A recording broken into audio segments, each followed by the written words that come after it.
आज हम आपको बताएंगे कि किस तरह अमेरिका ने अपने सबसे बड़े आतंकी दुश्मन ओसामा बिन लादेन को मौत की घाट उतारा। मैं विनी स्वागत करता हूं आपका डेली न्यूज के इस स्पेशल एपिसोड में।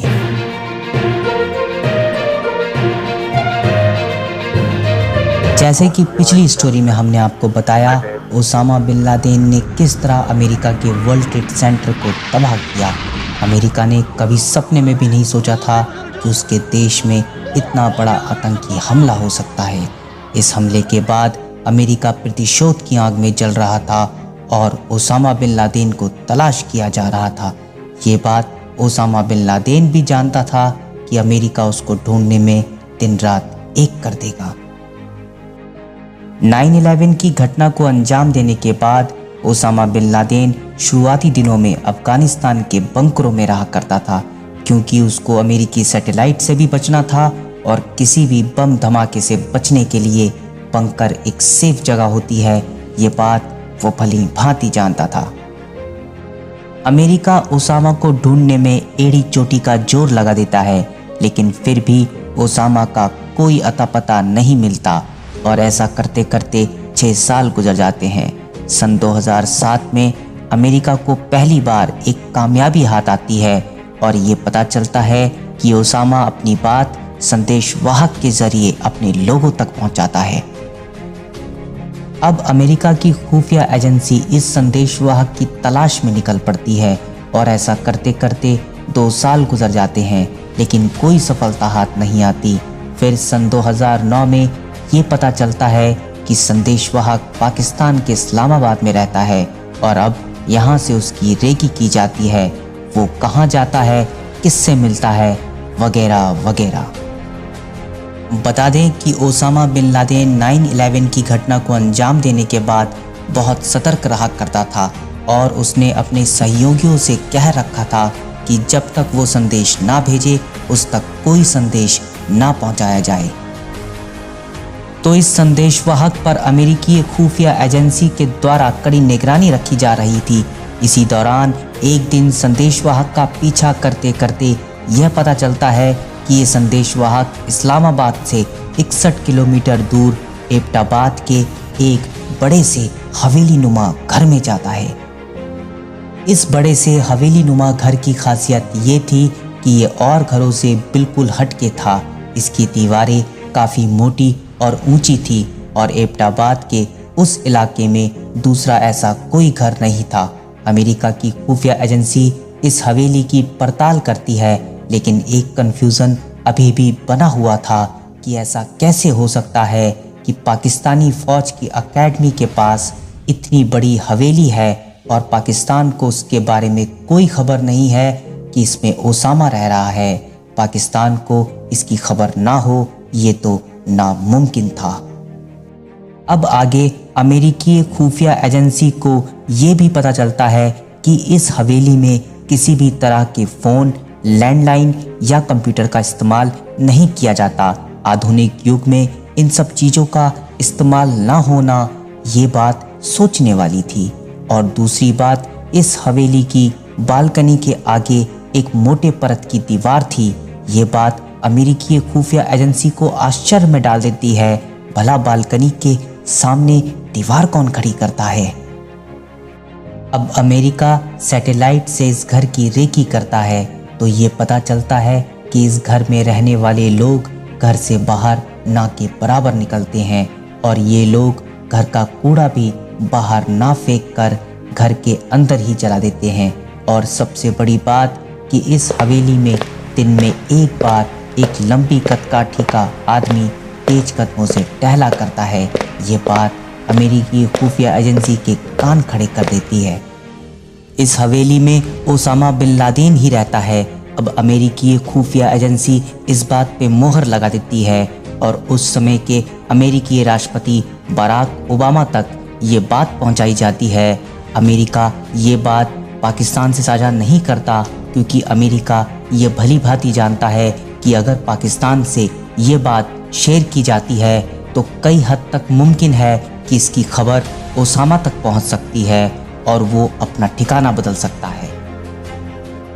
अब प्लानिंग होती है ओसामा बिन लादेन से 9/11 का बदला लेने की, और पहली प्लानिंग में यह तय किया जाता है क्यों ना ड्रोन से इस हवेली पर बम गिरा दिया जाए।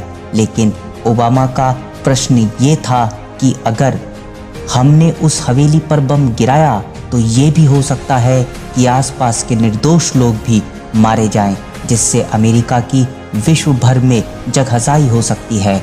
और अगर उस हवेली में ओसामा है भी तो बम गिराने के बाद हम ये कैसे सुनिश्चित करेंगे कि ओसामा मारा जा चुका है। इसके बाद अगर अलकायदा ने इस बात का खंडन कर दिया कि वहाँ ओसामा रहता था तो क्या होगा। ओबामा इस प्लान पर अपनी रजामंदी नहीं देते।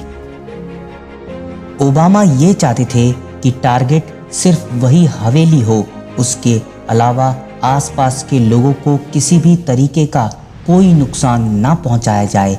इस काम के लिए अमेरिका की बेस्ट फोर्स सील्स 6 को चुना जाता है और इस फोर्स के 24 बेस्ट कमांडर को ट्रेनिंग दी जाती है और ये तय होता है कि इन कमांडो को 3 अपाचे चॉपर से उस हवेली तक पहुंचाया जाएगा।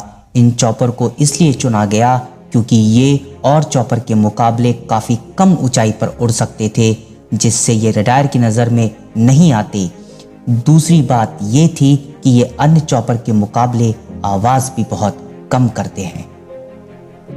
अब आगे अफगानिस्तान में स्थित अमेरिकी बड़गांव एयरबेस से ये 3 चॉपर उड़ान भरते हैं और चल पड़ते हैं मंजिल की तरफ।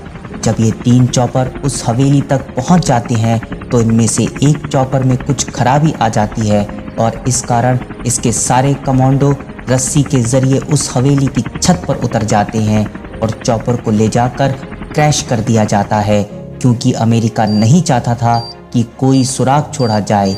इस चॉपर को जब क्रैश किया जाता है तो एक जोरदार धमाका होता है।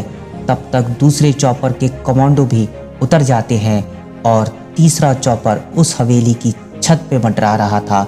अमेरिका की तरफ से इन कमांडो को आदेश दिया गया था कि उस घर में उपस्थित सभी लोगों को मार दिया जाए। अमेरिकी फोर्स की एक टुकड़ी उस हवेली के ग्राउंड फ्लोर की तलाशी लेती है, लेकिन वहां कोई नहीं मिलता। अब कमांडो फर्स्ट फ्लोर की तरफ बढ़ते हैं। फर्स्ट फ्लोर पर पहुंचते ही उनके ऊपर AK-47 से गोलियों की बौछार कर दी जाती है। कमांडो जवाबी फायरिंग करते हैं। गोलियों की आवाज़ बंद होते ही 2 लोग ढेर हो चुके थे। उनमें से एक था ओसामा का संदेशवाहक और दूसरी उसकी बीवी। अब कमांडो इसी मंजिल के दूसरे कमरे में जाते हैं तो वहां दूसरा संदेशवाहक सो रहा था, जिसे कमांडो अपनी गोली का निशाना बना देते हैं और इस तरह वो भी मारा जाता है।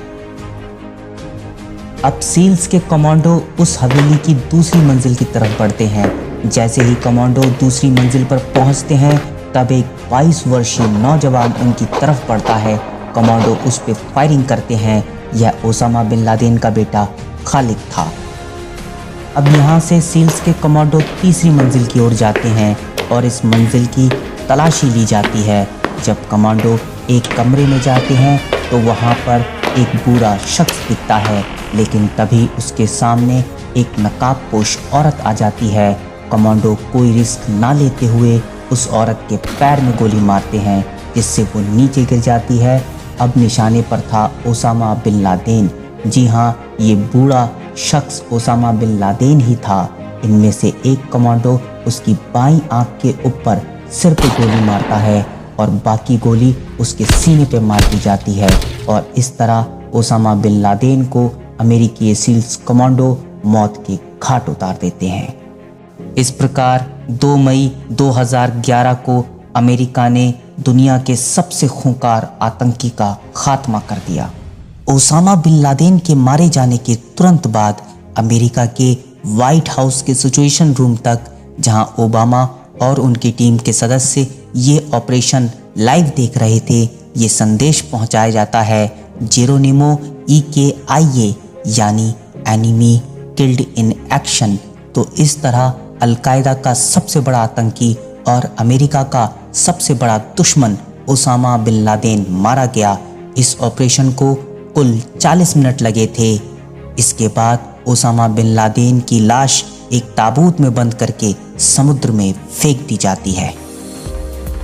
आशा करते हैं हमारी सभी कहानी की तरह आपको ये कहानी भी पसंद आई होगी। अगर हाँ तो कमेंट सेक्शन में अपनी राय ज़रूर दें। इसी के साथ मैं विनी आपसे इजाज़त लेता हूँ। धन्यवाद।